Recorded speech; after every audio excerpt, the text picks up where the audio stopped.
Imagine que tu te lances sur un projet cool, projet que tu aimes, etc. Ça fait 2 mois que tu es dessus, tu n'as pas trop de résultats, voire tu n'as aucun résultat.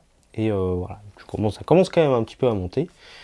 Mais voilà, tu t'es dit que c'était le projet de ta vie, tu étais trop fan de trucs, tu t'es mis à 200% là-dessus, tu as bossé des heures et des heures dessus, et tu décides de l'abandonner. Le problème, c'est que si tu avais continué, je sais pas si tu as déjà dû voir cette photo-là, du petit mineur qui a 2 doigts de trouver un énorme filon d'or ou de diamant, tu as déjà dû voir cette image-là, qui te dit de ne pas abandonner.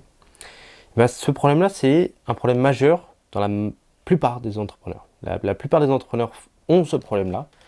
Et en fait, ils s'orientent sur un autre projet, sur une autre niche ou sur un autre business, etc. Ce syndrome-là, c'est le syndrome de l'objet brillant. Alors, le syndrome de l'objet brillant, c'est, vraiment pour te faire une petite analogie, voilà, tu fais ton truc, ça marche pas. Et là, tu vois quelqu'un d'autre, genre moi, qui réussit sur YouTube. Moi, je fais un truc, ça marche. Je dis, putain, tu vois le résultat, ça brille. T'es attiré par la lumière, tu dis, putain, moi aussi je vais faire ça.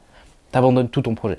Toutes les dizaines et centaines d'heures que tu as passées sur ton projet pour qu'il réussisse, tu les abandonnes et tu vas faire mon truc. Ok, c'est bien, tu fais mon truc, moi j'ai réussi. Toi tu fais des trucs, tu passes des centaines d'heures, des dizaines, des centaines d'heures sur ton projet, crée des vidéos, YouTube, voilà, crée des formations, etc. Ça fait 2-3 mois que tu es dessus, t'as pas trop de résultats, ça va commencer à monter. Puis tu vois un autre mec qui fait du dropshipping et qui réussit, et trop bien, et tu dis putain, trop bien, allez, je vais faire du dropshipping, t'abandonnes YouTube. Deuxième projet que tu as abandonné. Ça fait 6 mois que tu fais des projets et juste avant qu'ils réussissent, tu abandonnes tout. Ça, c'est un des gros problèmes de la majorité des entrepreneurs, c'est le syndrome de l'objet brillant. Je veux te dire que c'est mal. C'est mal de faire ça parce que tu vas jamais véritablement réussir. Moi, je connais plein de personnes qui font des projets et juste avant que ça marche, elles arrêtent. Elles arrêtent. Et c'est dommage parce que faut pas arrêter. C'est le truc de l'entrepreneur, c'est du long terme. C'est du long terme. Déjà, primo, il faut prendre du plaisir à faire ce qu'on fait. C'est pas parce que lui, il a réussi en dropshipping que toi, tu dois faire du dropshipping. Ça se trouve, le dropshipping, c'est mal. C'est pas bien. Peut-être que ok, tu gagnes de l'argent, tu revends des trucs plus chers, voilà, tu pollues la planète, ça vient de Chine et tout. C'est de la merde, finalement. Lui, il se fait de l'argent, ok, tant mieux pour lui. Mais si ça te correspond pas, ça sert à rien. Ton premier truc de base, reprends ton premier projet que tu kiffais et que t'avais pas beaucoup de résultats, reprends-le. Et travaille un peu plus dessus, forme-toi dessus. Et là, tu vas peut-être pouvoir avoir plus de résultats si tu tiens dans la durée. Moi, j'ai fait des vidéos YouTube pendant 2 ans avant de vendre ma première formation.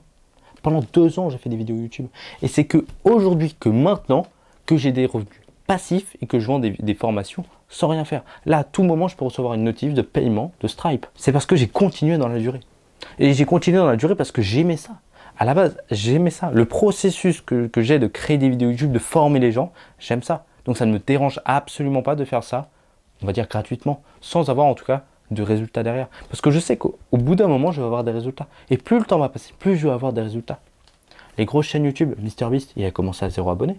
Il aurait pu arrêter à 1000 abonnés. Il aurait pu arrêter à 2000, il aurait pu arrêter à 50 abonnés. Parce que sa première vidéo n'a sincèrement pas marché.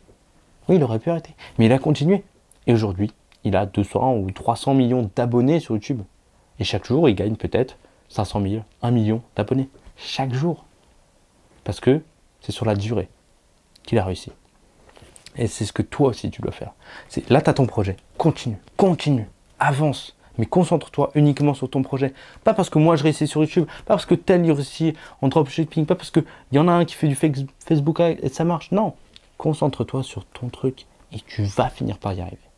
C'était tout ce que je voulais te dire aujourd'hui. C'était la valeur que je voulais t'apporter aujourd'hui. Et si tu penses que je t'apporte énormément de valeur et que tu veux avoir encore plus de valeur, je te conseille de rejoindre mon groupe privé. Je t'apporte encore plus de valeur gratuitement. Encore une fois, c'est gratuitement, que de la valeur gratuite ici. Si tu veux t'inscrire, c'est un petit mail que tu reçois de temps en temps. C'est le premier lien dans la description. Et nous, on se retrouve tout de suite de l'autre côté